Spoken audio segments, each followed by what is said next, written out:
I have 10:01, so we'll go ahead and get started. So good morning, everyone. I am Christiana Allen. I am the Risk Communication and Learning Specialist for Vortex SE Outreach and Engagement and the WeatherWise. And I'm very excited for today's installment of Storm Tech, the tools behind the forecast. Normally, we focus on technology that contributes to severe weather preparedness. Typically, it's technology that's used to identify and forecast severe weather. But today's technology or the featured technology is pretty special because it is used during the preparedness phase, the response, and the recovery of severe weather events. So today we have Mr. Alan Patterson from Kentucky State University. He is the state specialist and disaster educator for the community and resource development team. And we also have disaster educator Cameron Sellers, who is a part of that team as well. They're going to talk about their disaster recovery unit. It's a mobile extension unit that's used for education, preparedness, response, recovery. They're going to go into a bit more detail about the technological features that the DRU or the DRU, whichever one you want to call it, has. And they're going to talk about some real world examples where they've used this technology. So, a little bit more about our presenters before we get started. So some more info on Alan. Alan Patterson has worked in disaster preparedness for 18 years. And after earning an MA in national security from the University of Kentucky, he moved to Arlington, Virginia, where he supported various components of the Department of Homeland Security for 12 years. In that time, his work focused on exercise design, critical infrastructure protection, and protective action research. After moving back to his hometown of Louisville, Kentucky, he earned his Certified Business Continuity Professional Certification, and he built business continuity programs for two large healthcare companies over the course of 5 years. He joined KSU in 2025 as the state specialist for disaster education. And in his spare time, he enjoys spending time with his family and biking. And Cameron Sellers, he serves as the disaster preparedness educator for KSU's cooperative extension program. And he presents disaster education, resilience, and community outreach. Before joining Extension, Cameron taught 3rd through 5th grade for 3 years, where he focused on building critical thinking, teamwork, and problem-solving skills in the classroom. He later earned his MBA in management from Kentucky State University and is currently pursuing a PhD in agricultural education from the University of Missouri. Over the past 3 years, Cameron has trained more than 600 extension professionals statewide and presented at national conferences, emphasizing preparedness, education, crisis communication, and community capacity building. In his spare time, Cameron enjoys Brazilian Jiu-Jitsu, fitness, and spending time outdoors with his young son, Daniel. Before I pass it over to our speakers, I want to remind you that usually these webinars, we create an extension publication to accompany the webinar presentation, and that is posted on our Mississippi Alabama Sea Grant Vortex SE resource page.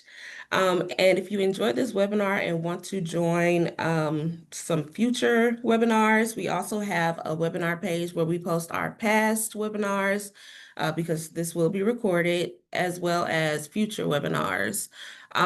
Also, we will drop some links to the Kentucky State University's cooperative extension page as well, so that you can learn more about the work that Alan and Cameron do.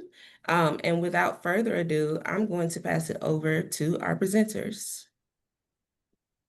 Thank you. Thank you all for joining. Let me pull up my deck. All right. So Cameron and I would like to discuss our disaster recovery unit.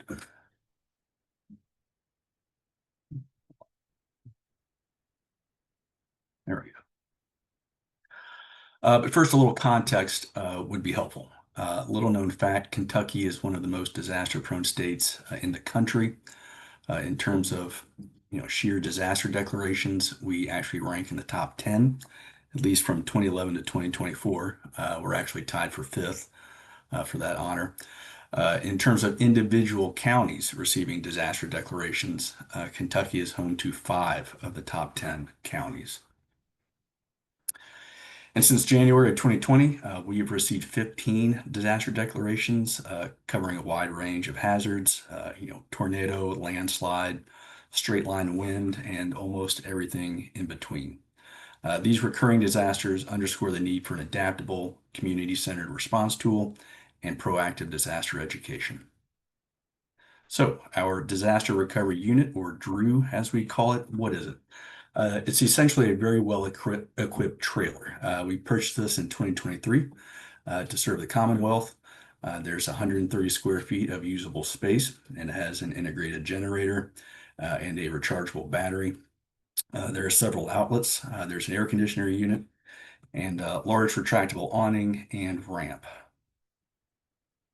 We also use the DRU as an educational space. Whenever we're out, advertising for KSU and our disaster team, this comes in handy. This poster timeline covers the Kentucky's disaster history going back to 1937 when we had a very large flood. It includes hazards such as floods, wildfires, active shooter, tornadoes, etc. So in April of this year, we had severe flooding. There were multiple rounds of heavy rains and thunderstorms that impacted the lower Ohio Valley over the course of 6 days.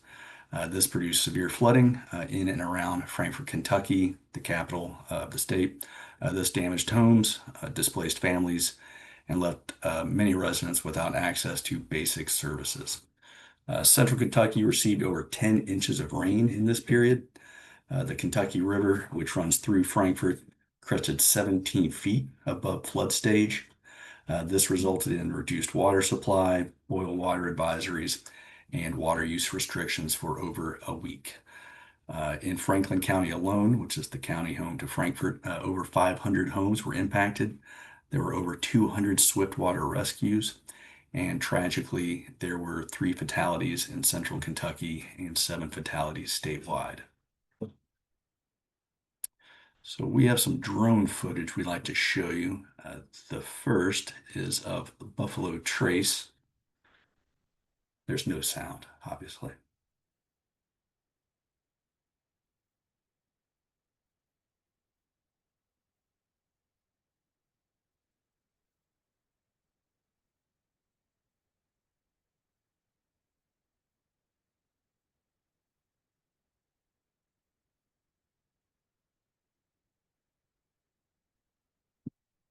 One more of Frankfort.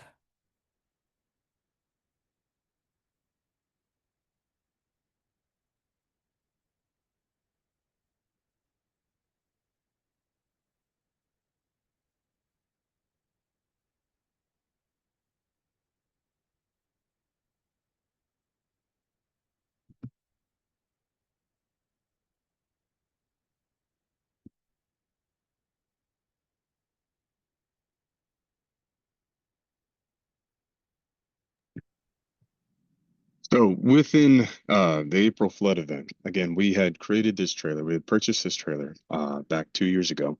The history of that was due to the 2021 tornadoes that came all the way through the Midwest. It might have affected you guys as well, and went all the way up to Western Kentucky. And 2022, we had severe Eastern Kentucky floods, not the one we just referenced, but a different flooding event that was just as severe, if not worse.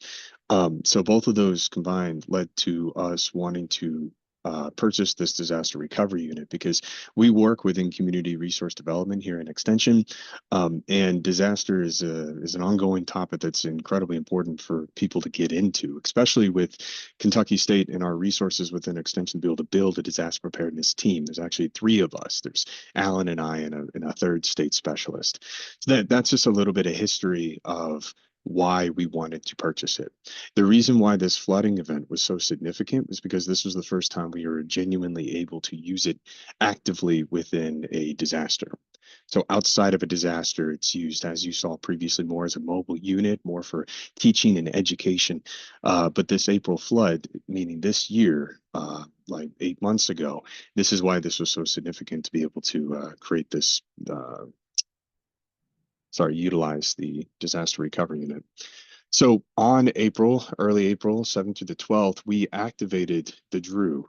And in it, beyond what you saw previously, we also had laptops and hotspots and generator powered charging stations. We had a feeling that we were going to be able to have to use this on the spot in potentially remote areas. Now, this was not remote. Where we set up was actually at the Capitol Plaza Hotel, this hotel here in Frankfurt that housed over 200 individuals that were displaced from the floods. And these poor survivors either had mild damage to their homes and they could not return, or as far as the homes were completely obliterated. So during this period of time, we had set up the disaster recovery unit to just try to genuinely help in any capacity we could. And the best way we thought of was using laptops, hotspots, and the generators. So the reason why we chose those three things is because it provided access to the internet for these individuals. Because the hotel had a couple of computers and they had internet, obviously. But we wanted to connect it with several computers, as you'll see later in the presentation, where all of these people can use them at the same time. Now, our goal was so that they were able to contact virtually with their loved ones and receive critical guidance on returning safely to their homes.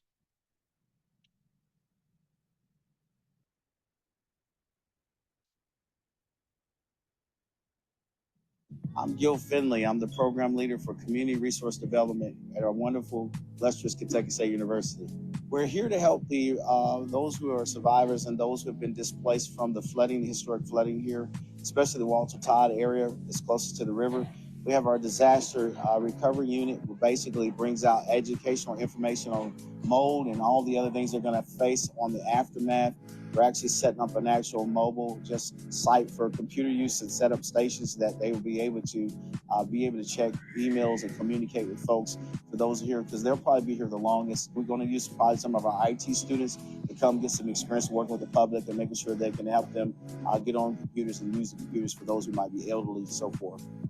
The best way to help is, the mayor has set up an actual volunteer sheet that you can find on the Frankfurt page of, or on his particular site, that you can volunteer and actually be a part of this. The cleanup, the aftermath is going to be significant. If you can't, you can call us at 502-597-6389. Again, 597-6389. That's my direct number about engaging. And if you can't find someone, we can try to figure out how to navigate you to be able to help recover the folks of Franklin County, where Kentucky State is located.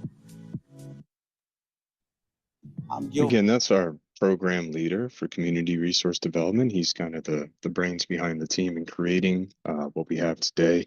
Again, his name is Gil Finley. He wanted us to shout him out in the best of ways because he does a lot more than just disaster preparedness. That's just one piece of our community resource development team here in Extension. So when we created this lab, we're going to call it a versatile lab, a DRU. We wanted to apply it to a variety of situations, and that could be in non-remote areas, like we just talked about with the Capitol Plaza Hotel that has internet and Wi-Fi, but we just wanted to expand the capabilities. We didn't take a direct picture of people utilizing the computers, but you can tell that we had at least one of those rows. Now, the second row that we had set up, the second station, it was, it doesn't look it, but it was a big hit. We didn't want to post the pictures of the kids, online, but the reality is a lot of kids came and wanted to use it. The reason why we partnered with 4-H, who we could offer these computer-based activities to just relieve stress and support the family during this emergency and very stressful time. Because if you think about it for a second, if you've ever worked a disaster, ever been a part of a disaster, it's disheartening. It's very sad. These people's lives and families' lives have been completely flipped upside down. They went from living in a very stable, structured home to living in a tiny little hotel room for weeks, by the way. So we were set up from April 7th to the 12th, but a lot of these people could not return for at least 2 weeks. So obviously that creates, let's say the word tension with these families, with this kid. So we were just trying to help out in any way we could. And I give credit to our 4-H development team or youth team here in Extension. They had the idea of expanding that to youth and giving them access to, appropriate games and just, again, stress relief, not only for the kids, but for the whole family, because it's an incredibly stressful and tiring time. A lot of these people were emotionally fatigued and stressed beyond their limit, and it was ongoing 24/7. So we didn't just help out in the capacity we just described. We here in Extension are volunteers by trade. We want to help out in any possible way. So beyond just giving on-site instruction in educational materials on safe home reentry and mold remediation and proper disposal of water damaged belongings, we also volunteered, our own services, our own help. So we noticed American Red Cross was delivering meals all across Frankfurt. The Capitol Plaza Hotel was one of the biggest areas because that's where everybody was displaced to. But we wanted to provide those meals to at least, our guesstimate was about 180 people. We did that about 3 or 4 times a day, all week, really, the team and I. That felt good just to be service led, so we tried to volunteer outside of that.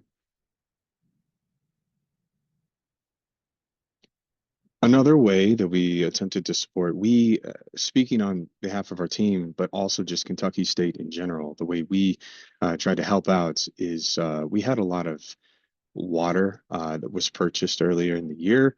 And for whatever reason, we could not utilize it. So it was safe, but we decided this would be the absolute perfect time to be able to disseminate this to the general public. So we started with the Capitol Plaza Hotel, giving water to families and loved ones, especially with those Red Cross meals. But then we also gave it to other places across Frankfurt. One of the other bigger ones is Frankfurt Transportation Cabinet. And I was there whenever we delivered it with box trucks. And again, it was about 17,000 bottles of water. So just trying to help out the general public, because water is a huge deal in an emergency. So the final piece that we had done is just volunteered at the donations lab. So you can kind of get an idea of the stake of the disaster, how the severity of the disaster given the volunteers donations lab. This was actually day 1 of the donations lab, or potentially day 2, but it was definitely early on. Later on, that they really filled the room with stuff and the community really came together. So that was, very genuine and nice from the community to be able to help out in any way that they could. So it's just working here in Extension. It's just saying we're expanding our efforts. The whole point of the DRU is less about a mobile unit, more about an idea of how we, the 3 of us, plus our community resource development team, plus 4-H, plus Extension at K-State, can help in disaster preparedness.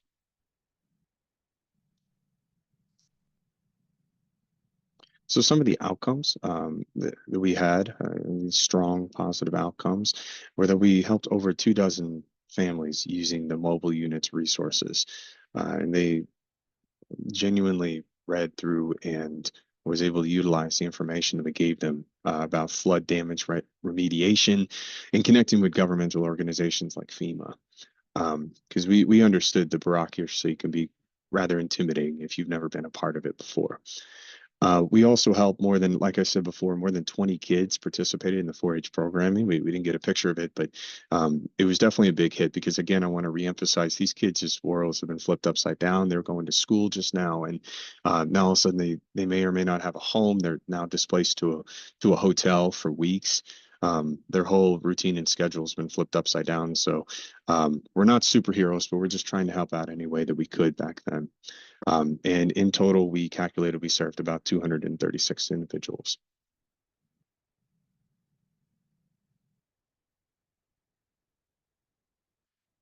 So post flood, we from May until about late summer, about July-ish, FEMA had set up a disaster recovery center.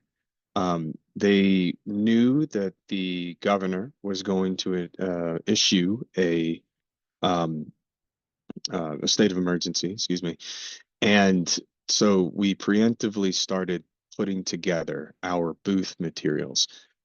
Now, in this recovery center, you had a variety of expertise, variety of specialties. And we knew that our niche was really, as you can see, you can kind of see a little bit from just the pictures. We had information on mental health, about flood insurance, mold remediation, a lot of stuff that we used back at the Capitol Plaza Hotel. We also used in this DRC.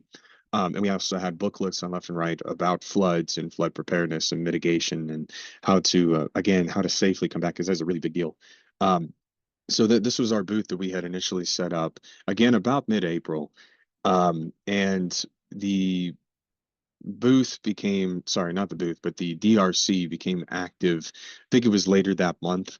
The governor issued a state of emergency, and then there was a lot more people involved, and it was active until the end of July. So again, I kind of just touched on this, but back in it was April 24th. So about 2 weeks after the event had occurred, the uh, disaster declaration was approved by the governor. And as you can see, just in the background of that picture, a lot of people started moving in. There's a lot of different governmental agencies. We knew our niche was information, because that's at our heart what we do here in Extension, especially in disaster preparedness. We give research-based disaster preparedness information on man-made and natural disasters, mitigation, preparedness, and recovery to the general public. A lot of times we give presentations like we are right now, but we can also provide, digital, or in this case, physical materials to try to prepare for that. Oh, and the last big one, I want to hit on that. Sorry, Alan. The FEMA claims process. Again, it can be intimidating. I'm not saying it's difficult, don't misquote me, but it can be a lot for people that are under a lot of stress already. So we had created a handout basically detailing exactly the steps on how to document and how to submit documentation and how to potentially get approved for some financial resources post disaster. Thanks, Alan.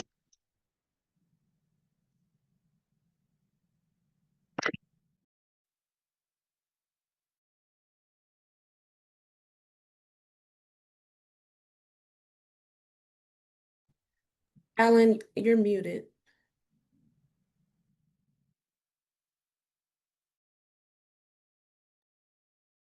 Apologies, guys. So what I was trying to say is at Kentucky State, we believe the future is bright. Field feedback highlighted the need for additional education, specifically covering disaster preparedness, post-disaster health and safety risks, and available assistance programs. Additionally, since 2024, KSU hired 2 state specialists, of which I am one. The other specialist focuses on disaster health and wellness.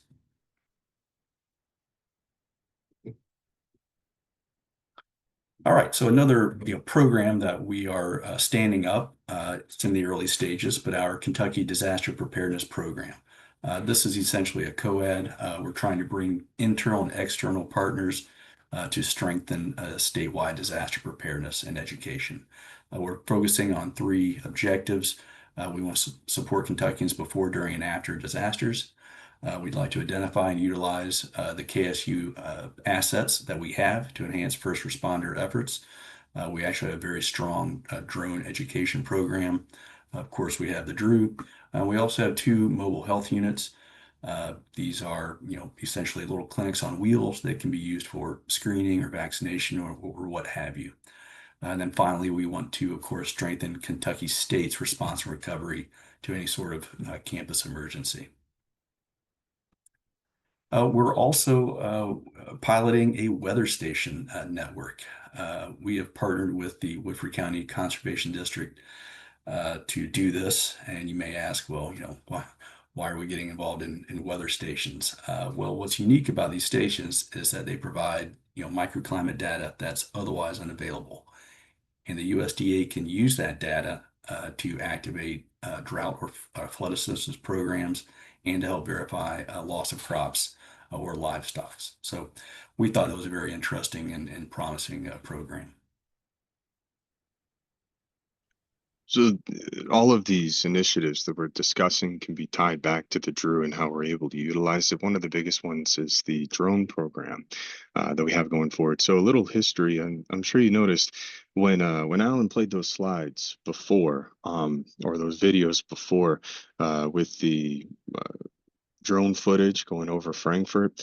That's actually like a team and I had gone out, and we were able to kind of take that footage because KSU has a training program here. We have it's in the early stages, but we have a drone program here at K-State because we recognize that that's pretty significant and going to impact the future pretty greatly.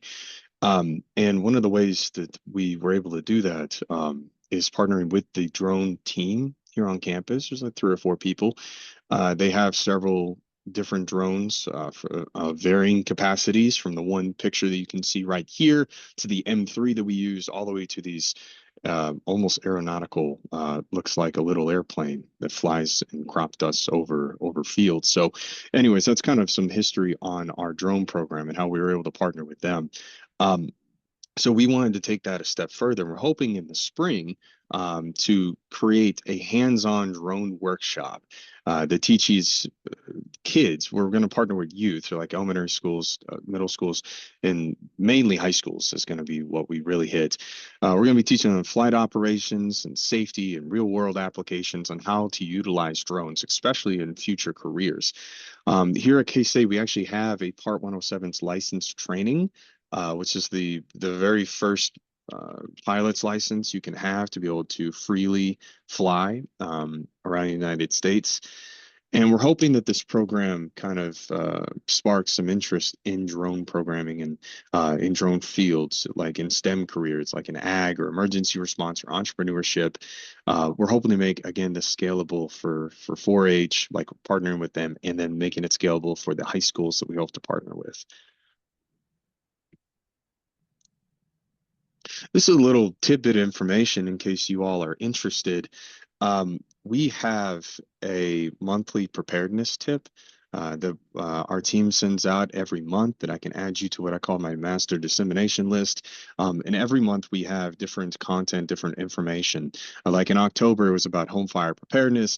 It's December now. We have cybersecurity preparedness. These are just a couple of different initiatives that we have ongoing, because our goal with the DRU and just with our general initiatives is to give information the best way we possibly can. So we send those out about every month at the beginning of the month. If you're interested, you can find a way to contact us. Our numbers are online. Miss Allen, you might be able to help with that. But yeah, so we have our monthly preparedness tip. And another small piece is our emergency action plan we created for our extension offices as a team. We kind of created this template for our extension staff to prepare for a variety of natural and man-made disasters and hazards. All right. So in conclusion, our flood response shows how a mobile disaster unit can model outreach within extension. Our DRU is a versatile tool. It combines digital access, education, and engagement with vulnerable populations when they need it most. And with that, Cameron and I would be happy to answer any questions. All right, if you have any questions for Alan or Cameron, please leave them in the Q&A box, and we will be happy to answer. In the meantime, I want to remind you that the Mississippi-Alabama secret does have a YouTube page where a recording of this presentation can be found. You'll see that in the chat. I'll give you a second to take a look at that while we wait for some questions to come in. And while we're waiting for those questions, I have one. So you mentioned partnering with the American Red Cross to provide meals. Do you have any advice on forming relationships with those fellow stakeholders, like the American Red Cross? I love that question. I'm sure Alan does too. Alan, would you like to go? Or Uh, so we work with American Red Cross, and we partner with them in various ways, but primarily, we work with them in various sort of volunteer work groups. There's a volunteer work group here in Kentucky that they're regular members of, and as are we. So they're always very open and willing to help in any way they can. So I would simply just recommend reaching out and establishing contacts and partnering with them in any way you can, really. Cameron. it depends on the organization that you're working on or working from. I know, as Alan just stated, they're very open from what we can gather, but they're also very open on the fact that we work for extension, and they really wanted to use that as a form of outreach. All right, awesome. So we have a few questions popping in the Q&A box. An anonymous attendee asked, how do they receive monthly preparedness flyers? What's the best way of going about getting those? I would 100% say to email me. Okay. Okay. I understand that there's a Q&A box. I'm going to attempt to put it in the chat. I'm going to put my email. It is cameron.sellers@kysu.edu. If Okay. you email me, I can set you up on that. Me, Okay. I should say, just to clear, me on behalf of the team. Like, I'm just throwing a email address out there. I don't mean to step in front of Alan. Gotcha. All righty, and that's in the chat. And thank you for your question. Sonia says that she would like to partner with you on disaster preparedness. So I'm assuming that she can reach out to you through that same email. Absolutely. All If you right. don't mind, whenever you reach out, and this goes for anybody on the chat, whenever you reach out, we'll go ahead and forward your email to the team. I'll add Alan and our program leader and our second state specialists on it. All righty. Christina asked, do you provide targeted preparedness and recovery resources to students at your university and other IHEs when they're impacted by a disaster? We are currently working with our campus police department to review and update our EAP, and within that, I believe one of our recommendations is to update our, the protective actions that would go out to staff and students to prepare for, a wide variety of natural and man-made hazards. So, in that context, yes, I don't think we have anything just quite yet, but there will be guidance going out very soon. Okay. Right. And just to add to that, we also do so that'll be like Alan said, very formal information. We also have a lot of on-campus events where they're just sporadic, but we set up the DRU. In fact, the conclusion slide, the picture you saw last with the three of us, the three of our team in front of the table, that was just one of the events that was actually held on campus. So that was another. We didn't throw that in there, but that's another use for the DRU, is for our own students here at Kentucky State Universities. What entity, an anonymous attendee asked, what entities support you financially, specifically for the purchase of the trailer and the supplies? That's a very good question. We actually get asked that pretty frequently. Back in 2023, because you have to think back to then. I know a majority of you may not be from Kentucky, but those two disasters that occurred within 6 months between the western part of the state And it really was that severe. The whole west of Kentucky was destroyed by these tornadoes, or I should say the word impacted, not destroyed. The eastern side of Kentucky was hit very hard by floods. And within 6 months, Extension picked that up and said, we really need to do something about this. So we had put in for a request through our leadership team to contact USDA on behalf of KSU Extension and request funding for the unit. And they obviously accepted it. USDA saw the need, they saw the significance of it. And then we took a while to purchase and get the trailer going, but once it was set, we hit the ground running with the April floods. Alan, do you have anything to add to that? No, no. Okay. Yeah, so long story short, basically we utilized extension funds for it. Okay. This question is from me. So, what features did individuals in your community seem to value the most from the DRU? If there's I one like that. feature that stands out that you can tell that the community members really appreciated and valued. I think if I had to guess, I would say the computers and the access to internet. So they were at a hotel. Obviously, it has internet, but we designed this Drew just in case we have to go someplace remote. We designed it just looking at previous disasters because it's not if, but when the next disaster will happen. We designed it thinking we were going to have to go remote to Western Kentucky, like Bowling Green area, all the way to Eastern Kentucky, especially emphasis on Eastern Kentucky, where a lot of households don't even have internet. So that is really significant to be able to provide the mobile hotspot access. So I'd say that was probably the biggest thing. Alan, do you have anything you'd like to add to that? No, I concur. All righty. And remember, you can drop your question in the Q&A box if you have a question for Cameron or Alan. So what are some challenges, lessons learned from acquiring and deploying the DRU things? Are there any things that you would change about your approach if you could do it over again, or advice for someone else who may look into acquiring a DRU? I don't think there's anything we would change. And Cameron, obviously feel free to disagree. No, I But really I like that guess question. it can be Um, challenging to maneuver, I guess, a little bit, right, Cameron? it could be, yeah, I agree. Yeah. I think versatility is key. Thinking about how you could possibly utilize this to the fullest extent. And we're aware we haven't used it to what I would consider the fullest extent. What we've done is, from what we've gathered from the information data that we've seen, this would be the best, everything that we just described would be the best, most effective way to help people post disaster.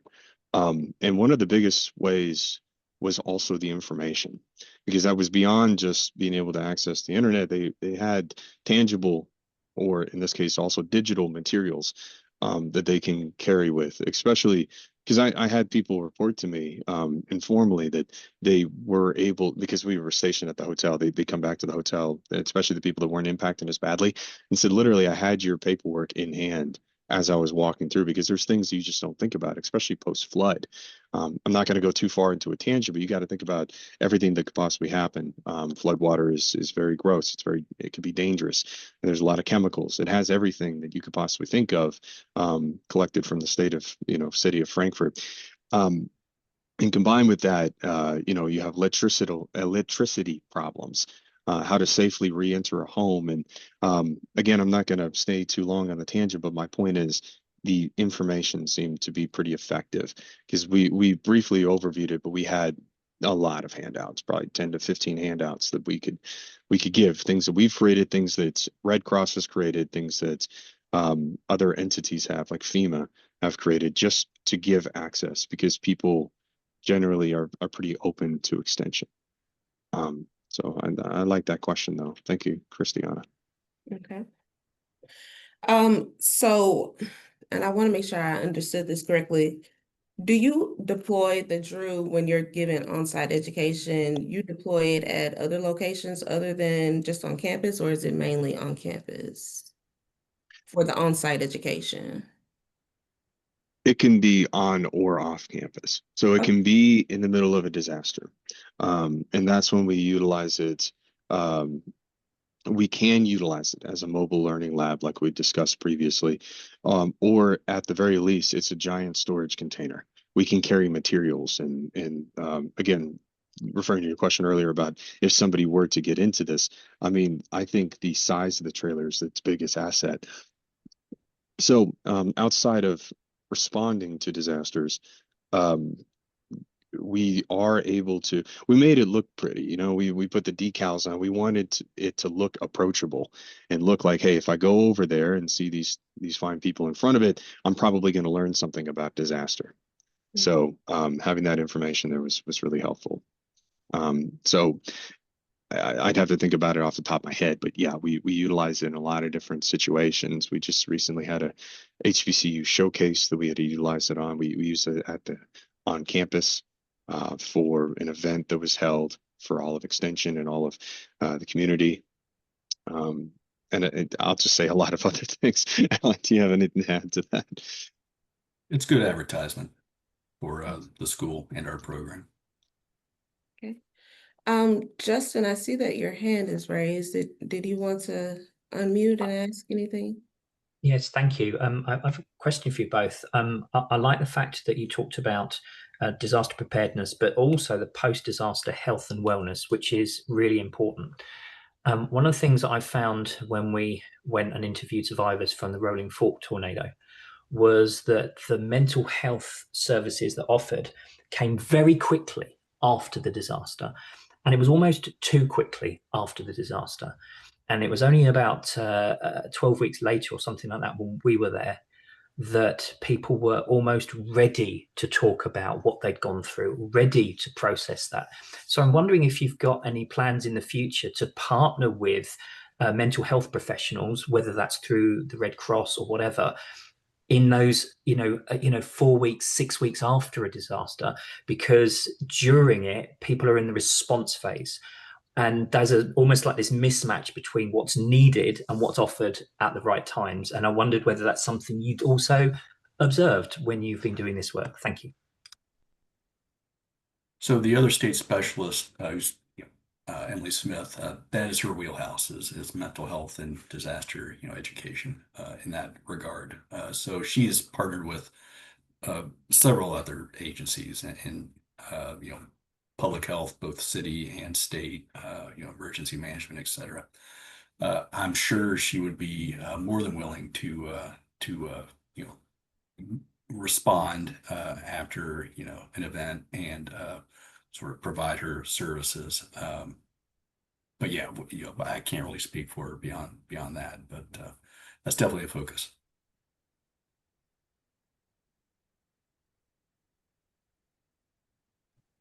Alrighty, if you have any questions, go ahead and drop them in the chat. If not, Justin, unless you have another question, we may be able to wrap up a bit earlier. I want to remind you that we announce all of our webinars a few weeks in advance on our Mississippi Alabama Sea Grant Vortex SE webinar page. The accompanying extension publication from the WeatherWise for this webinar can be found on the resource page of the Mississippi Alabama Sea Grant Vortex SE page. A recording will be sent out to all of the participants. So if you know someone that wanted to be here, but they weren't able to come, but they registered, they will get a copy of this recording and a link to the Vortex SE outreach playlist on YouTube. And I see that we just had a question come in from an anonymous attendee. It says, just wanted to say how much I appreciated the outreach work and the real world example of providing internet and power to survivors. Very cool. Do the education specialists manning the DRU work able to help support survivors with more involved things, such as filling out FEMA disaster assistant registrations, for example?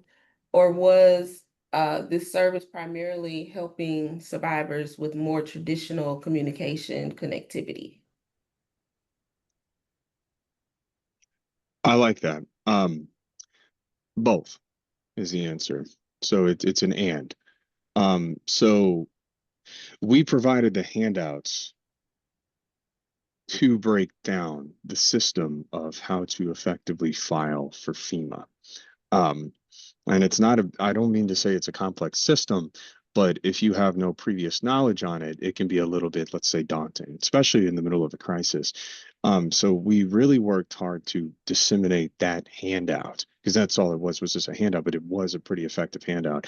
And then we just gave our contact information and said, we are not experts. We do not work for FEMA, but we have enough experience. We can help you. Is the service primarily helping survivors with more traditional communication connectivity? Yes, we did that as well. Obviously, especially with the communication connectivity, being able to provide even more internet was pretty helpful, especially because, again, it's a hotel. It only had like 2 computers, if that. So, Alan, do you have anything to add to that? No, I don't. Cameron.sellers@kysu.edu. That is correct. Thank you. Alrighty. And Melissa, I saw your message and the chat should be open to everyone now. And if we have any other questions, we'd be happy to take those. And I'm dropping that. Christiana, just a quick check, and everyone, could you see all of the links I've been putting in the web chat? I just want to make sure. Thank you. Yes, all of the links are there. If you have any questions about anything else, if it's pertaining to the WeatherWise Vortex or the webinar as a whole, you can reach out to me. I am putting my info in the chat right there. Christiana Allen, that's me. And if you have a question about the DRU or anything, the cooperative extension at Kentucky State University, you can reach out to Cameron. Again, a recording of this webinar will be sent out to all the people who registered for this webinar. And we will have that extension publication coming out probably at the top of next year. It looks like we don't have any more questions. Melissa. I just want to remind people that there's a webinar evaluation for this, and I've put that link into the chat box. So we really appreciate it if you could give feedback. Thank you. Thank you. Yes, we definitely want feedback on how to improve the webinar. We want it to be a great experience, and we want to know what you'd like to learn more about, what technology you're interested in. So again, let's see. Okay, yeah. Okay, so Melissa, you're able to chat now and you have Cameron's email. Perfect.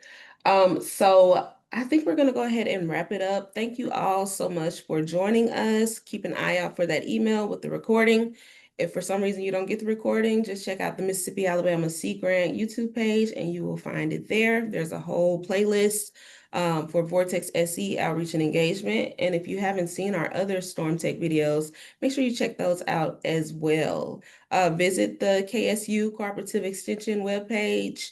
And we look forward to having you at the next Storm Tech webinar. Thank you so much.